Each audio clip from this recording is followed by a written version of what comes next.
准备300克糯米粉，打入1个鸡蛋，再加入3克酵母、10克白糖促进发酵，混合均匀，再倒入340克牛奶，边倒边搅。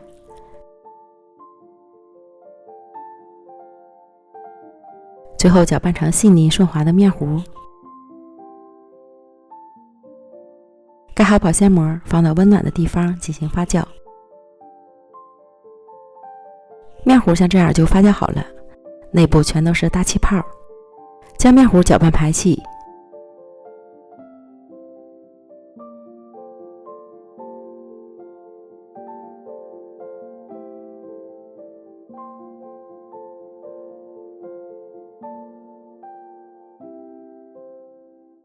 平底锅或是电饼铛无需刷油，舀入1勺面糊，让它自然滴落，盖上盖焖一会儿，等边缘定型了，翻个面儿，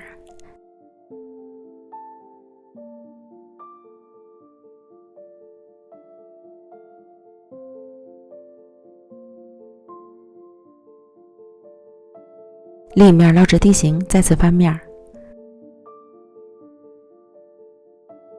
然后在上面放上适量豆沙馅儿，将下面的小饼盖在上面，稍微用一点力按压到一起。